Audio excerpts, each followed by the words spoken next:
Bharat Lajna multi state housing cooperative society limited.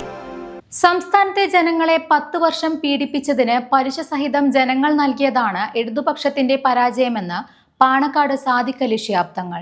കഴിഞ്ഞ 10 വർഷക്കാലം കേരളീയ സമൂഹം അനുഭവിച്ചിട്ടുള്ള ഒരുപാട് യാതനകളും വേദനകളുണ്ട്. അപ്പോൾ അതിൽ നിന്നുള്ളൊരു മോചനം, അപ്പോൾ ആ മോചനം ആണിപ്പോൾ ഈ ഒരു തെരഞ്ഞെടുപ്പിലൂടെ കേരളീയ സമൂഹം നേടിയെടുത്തിട്ടുള്ളത്. അതായത് കഴിഞ്ഞ 10 വർഷം ഇവർ ജനങ്ങളെ പീഡിപ്പിച്ചുകൊണ്ടിരുന്നു. അപ്പോൾ അതിന് പലിശ അടക്കമുള്ള മറുപടിയാണ് ഇപ്പോൾ ജനം കൊടുത്തിട്ടുള്ളത്. അപ്പോൾ UDFിൻ്റെ നേതൃത്വത്തിൽ ഇനി നല്ലൊരു ഭരണം കേരളത്തിൽ കാഴ്ചവെക്കും. UDFന് അതിന് പ്രാപ്തരായിട്ടുള്ള നേതാക്കളൊക്കെ തന്നെ ഉണ്ട്. UDFിൻ്റെ ടീം വർക്കിൻ്റെ വിജയമാണ് എന്നാണ് പ്രതിപക്ഷ നേതാവ് പറഞ്ഞിട്ടില്ല. അപ്പോൾ ആ ഒരു വലിയ വിജയം ജനങ്ങൾ അത് അംഗീകരിച്ചിരിക്കുന്നു എന്നുള്ളത് തന്നെയാണ്.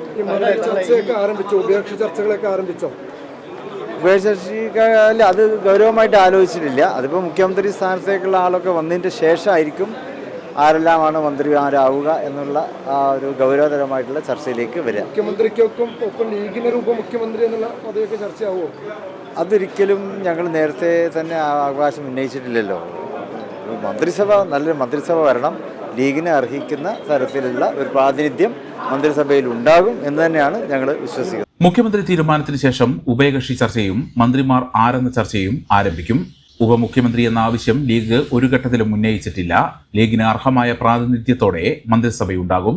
മുഖ്യമന്ത്രി ചർച്ചയിൽ ഹൈക്കമാൻഡ് ലീഗിനോട് അഭിപ്രായം ചോദിക്കാറുണ്ട്. അതിന് അപ്പോൾ മറുപടി പറയുമെന്നും തങ്ങൾ പറഞ്ഞു. മെമ്പർമാരുടെ നിക്ഷേപങ്ങൾക്ക് ഉയർന്ന ലാഭവിഹിതം നൽകുന്ന കേന്ദ്ര സർക്കാർ സഹകരണ സ്ഥാപനം Bharat Lajna multi state housing cooperative society limited, Parappur road, Kottakkal. Phone 9946999976.